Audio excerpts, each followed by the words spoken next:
എല്ലാ പെണ്ണുങ്ങൾക്കും പകർത്തി പറയാൻ പാകത്തിൽ നിന്റെ അച്ഛനും കിട്ടിയല്ലോ ഒരു തിരുമൊഴി. പെണ്ണായ ഞാനും വിറയ്ക്കുന്നില്ല, ആണായ നിങ്ങൾ വിറയ്ക്കുന്നെന്തേ?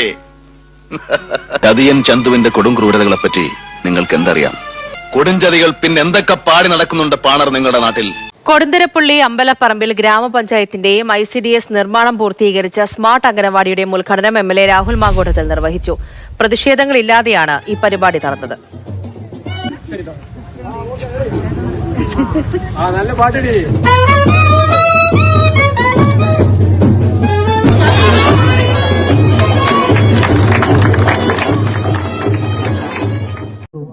ഞാൻ പാലക്കാടിന്റെ MLA ആകാൻ നിങ്ങൾ ഓരോരുത്തരും ഒരവസരം തന്നതിന് ശേഷം 10 മാസമാകും. അമ്മച്ചി എപ്പോഴെപ്പോഴും ഇങ്ങനെ 10 മാസത്തിന് കണക്ക് പറയല്ലേ? അമ്മച്ചി ഒരു കാര്യം ചെയ്യും, ഈ കൊട്ടലേക്ക് കയറിയിരിക്കും. ഈ 10 മാസം കൊണ്ട് MLA ആയി പ്രവർത്തിക്കുവാൻ നിങ്ങൾ തന്ന അവസരത്തിന്റെ അടിസ്ഥാനത്തിൽ ഈ നിയോജകമണ്ഡലത്തിലാകമാനം ഒരുപിടി വികസന പ്രവർത്തനങ്ങൾ നമുക്ക് ഒരുമിച്ച് നടത്തുവാൻ കഴിഞ്ഞിട്ടുണ്ട്. എന്തെല്ലാം പ്രതിസന്ധി ഉണ്ടാക്കിയാലും ഏത് പ്രതിബന്ധം ഉണ്ടാക്കിയാലും ആ പ്രതിസന്ധികളെയും പ്രതിബന്ധങ്ങളെയും എല്ലാം അതിജീവിച്ച് ഈ നാട്ടിൽ വികസന പ്രവർത്തനം കൊണ്ടുവന്നിരിക്കും. പ്രതിഷേധങ്ങൾ എന്ന് പറഞ്ഞാൽ വഴി നടക്കുന്നത് ബുദ്ധിമുട്ടിച്ചിട്ടാണെങ്കിൽ വാഹനത്തിൽ പോകണം നിർബന്ധമൊന്നുമില്ല. നടന്ന് ഈ പാലക്കാടിന്റെ ഓരോ മുക്കിലും മൂലയിലും യാത്ര ചെയ്യും. ഈ നാട്ടിലെ ജനങ്ങളുടെ പിന്തുണയുണ്ട് എന്നുള്ള ഉറച്ച ബോധ്യം എനിക്കുണ്ട്. വടക്കൻ വീരഗാഥയിലെ ചന്തുവിൻ്റെ ഒരു ഡയലോഗുണ്ട്, ഈ ചന്തുവിനെ തോൽപ്പിക്കാനാവില്ല മക്കളെ. അതുപോലെ ഒരു ഡയലോഗാണ് നമ്മുടെ രാഹുൽ മാങ്കൂട്ടം പറയണത്. രാഹുൽ മാങ്കൂട്ടത്തിനെ തോൽപ്പിക്കാനാവില്ല മക്കളെ. നമ്മൾ എന്താണ് വിചാരിച്ചത്? 2 മാസം മുമ്പ് രാഹുൽ മാങ്കൂട്ടത്തിനെതിരെ ഉയർന്ന ആരോപണങ്ങളോടുകൂടെ രാഹുൽ മാങ്കൂട്ടത്തിന്റെ രാഷ്ട്രീയ ജീവിതം തീർന്നു എന്ന് കരുതിയതാണ് മലയാളികളിൽ പലരും.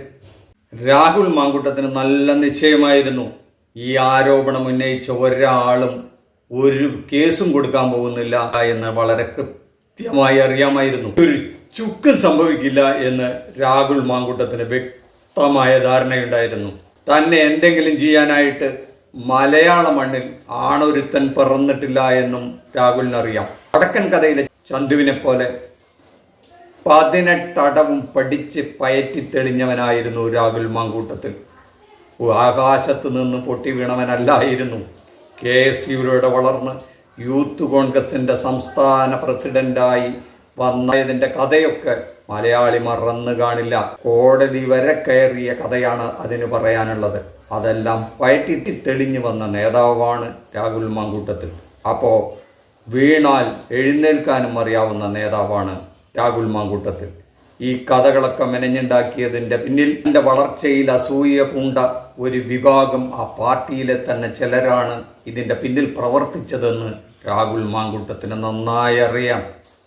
ഈ ആരോപണവുമായി വന്നവർ ഒരിക്കലും തെളിവുമായി പോലീസിൻ്റെ മുന്നിൽ വരാത്തതെന്ത്, അല്ലെങ്കിൽ വരില്ല എന്നുള്ളത് രാഹുൽ മാങ്കൂട്ടത്തിന് നന്നായി അറിയാവുന്നത് കൊണ്ട് തന്നെയാണ് പാലക്കാട്ടേക്ക് പതുക്കെ ആദ്യം ഒന്ന് ചമ്മിയെങ്കിലും പരിഭ്രമിച്ചെങ്കിലും പതിയെ എങ്ങനെയാണ് ഈ പാലക്കാട് വന്ന് വീണ്ടും സജീവമാകേണ്ടത് എന്നുള്ള എൻ്റെ രസതന്ത്രം പുള്ളി പഠിച്ചിരുന്നു.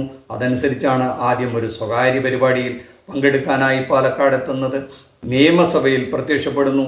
പക്ഷേ അവിടെ വെച്ച് VD സതീശൻ കണ്ണൂരുട്ടി എന്നൊക്കെ പറയുന്നു. അതനുസരിച്ച് പുറത്തു പോകുന്നു. പിന്നീട് പാലക്കാട് വന്നൊരു സ്വകാര്യ പരിപാടിയിൽ പതുക്കെ വരുന്നു. അവിടെ പ്രതിഷേധങ്ങൾ വല്ലതും ഉണ്ടാകുമോ എന്ന് അദ്ദേഹം മണത്തു നോക്കുന്നു. പിന്നീട് അദ്ദേഹം ഒരു KSRTCയുടെ ബസ് ഉദ്ഘാടനത്തിനായി പാലക്കാട് എത്തുമ്പോൾ പ്രത്യേകിച്ചൊന്നും സംഭവിക്കുന്നില്ല. വലിയ കോലാഹലം ഉണ്ടാക്കും, പാലക്കാട്ട് കാലുകുത്താൻ സമ്മതിക്കില്ല എന്നല്ല വലിയ വീമ്പളക്കിരിയ DYFIയും ഈ BJPയും എല്ലാം അവിടെ ഒന്നും കാട്ടിക്കൂട്ടിയില്ല. സ്വാഭാവികമായിട്ടും രാഹുൽ മാങ്കൂട്ടത്തിന് വലിയ ധൈര്യം നൽകി. അങ്ങനെയാണ് പ്രായിരിയിലെ ഒരു റോഡ് MLA ഫണ്ട് ഉപയോഗിച്ച് നിർമ്മിച്ച റോഡ് ഉദ്ഘാടനത്തിനായിട്ട് കോൺഗ്രസ്സുകാർ, അത് വോട്ടർമാരെന്നുള്ള പേരിലാണ്, കാരണം കോൺഗ്രസ് ഒന്ന് സസ്പെൻഡ് ചെയ്തിരിക്കുകയാണല്ലോ. അപ്പോൾ കോൺഗ്രസിൻ്റെ ഔദ്യോഗിക നേതൃത്വം എന്നുള്ള നിലയ്ക്ക് എല്ലാവരും പങ്കെടുക്കുന്നത്. അവിടുത്തെ വോട്ടർമാർക്ക് അദ്ദേഹത്തെ ക്ഷണിക്കാമല്ലോ, MLA അല്ലേ. അങ്ങനെ ക്ഷണിച്ചു കൊണ്ടുവന്ന് തങ്ങളുടെ പ്രിയങ്കരനായ നേതാവിനെ കൊണ്ടുവന്ന് ഉദ്ഘാടനം ചെയ്യിക്കാനായി എത്തുമ്പോഴാണ് ഞങ്ങൾ എന്തായാലും പ്രഖ്യാപിച്ചു പോയ സമരമല്ലേ എന്ന പേരിൽ ചില കോപ്രായങ്ങൾ അവിടെ കാണിച്ച് DYFIയും BJPയും കാണിച്ചപ്പോൾ അതിന് നടുവിലൂടെ നെഞ്ചു വിരിച്ച് അണികൾ പൊക്കിപ്പിടിച്ച് കൊണ്ടുപോയി നാട് മുറിച്ച് ആ റോഡ് ഉദ്ഘാടനം നടത്തി ഒരു ധീരയോദ്ധാവിനെ പോലെ പ്രഖ്യാപിക്കുന്നതാണ് നമ്മൾ കേട്ടത്. എന്ത്, നിങ്ങൾ എന്നെ വാഹനത്തിൽ വിടാൻ സമ്മതിച്ചില്ലെങ്കിലും പാലക്കാടിൻ്റെ മുക്കിലും മൂലയിലും ഞാൻ നടന്നെത്തും. അതുണ്ടാക്കിയ ഒരു ആരവം നമ്മൾ കേട്ടുവല്ലോ. അതിൻ്റെ തൊട്ടടുത്ത ദിവസം തന്നെ ഒരു സ്മാർട്ട് അംഗനവാടി, എന്നാൽ പിന്നെ സ്ത്രീകളല്ലേ തനിക്കെതിരെ ആരോപണം ഉന്നയിച്ചിരിക്കുന്നത്, എന്നാൽ അവരുടെ അംഗനവാടി തന്നെ അങ്ങ് ഉദ്ഘാടനം ചെയ്തോളാം, അങ്ങനെ ചെയ്യുക തന്നെ എന്ന് തീരുമാനിച്ച് അദ്ദേഹം ആ അംഗനവാടി, നിറയെ സ്ത്രീജനങ്ങൾ നിൽക്കുന്ന ആ അംഗനവാടി ഉദ്ഘാടനം ചെയ്തുകൊണ്ട് എന്തായാലും അദ്ദേഹം വെല്ലുവിളി ഉയർത്തിയിരിക്കുന്നതാണ്.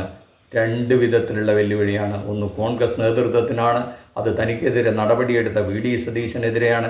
അത് അദ്ദേഹം സോഷ്യൽ മീഡിയ വഴി മിഷൻ 60 എന്നൊരു പ്രോഗ്രാം തന്നെ സംഘടിപ്പിച്ച് തൻ്റെ ഒരു ആരാധക വൃന്ദത്തെ തന്നെ ഉണ്ടാക്കി. എങ്ങനെയാണ് കോൺഗ്രസ്സിൽ ഗ്രൂപ്പിസം ഉണ്ടാക്കുക എന്നുള്ളത് അദ്ദേഹത്തിന് നന്നായി അറിയാം. അങ്ങനെ ഗ്രൂപ്പ് ഉണ്ടാക്കി വലിയൊരു ആരാധക വൃന്ദത്തെ സൃഷ്ടിച്ചെടുത്താലാണ് ഈ പാർട്ടിയിലെ ഭാവിയിൽ വലിയ സ്ഥാനമാനങ്ങളിൽ എത്താൻ പറ്റുക എന്നുള്ളത് രാഹുൽ മാങ്കൂട്ടം നന്നായി പഠിച്ചിട്ടുണ്ട്. അതാണ് വടക്കൻ വീരകഥയിലെ ചന്തുവിനേക്കാൾ ഒരു പടി മുന്നിലുള്ള 18 അടവും പയറ്റിയ നേതാവായി രാഹുൽ മാങ്കൂട്ടം മാറിയിരിക്കുന്നത്. അതിന് അദ്ദേഹത്തിന് വലിയ തോതിലുള്ള യുവജനങ്ങളുടെ സപ്പോർട്ടുണ്ട്. അത് പ്രത്യേകിച്ചും അമ്മമാരുടെയും പെങ്ങന്മാരുടെയും വലിയ പിന്തുണയുണ്ടെന്നുകൂടി അദ്ദേഹം തെളിയിച്ചിരിക്കുന്നു. അതെന്തായാലും ഈ വരാൻ പോകുന്ന പൂരം പറഞ്ഞറിയിക്കേണ്ട കാര്യമില്ലല്ലോ, നമുക്ക് കാത്തിരുന്ന് കാണാം. മറ്റൊരു വിഷയവുമായി മറ്റൊരു എപ്പിസോഡിൽ കാണുന്നവരെ താങ്ക് യു.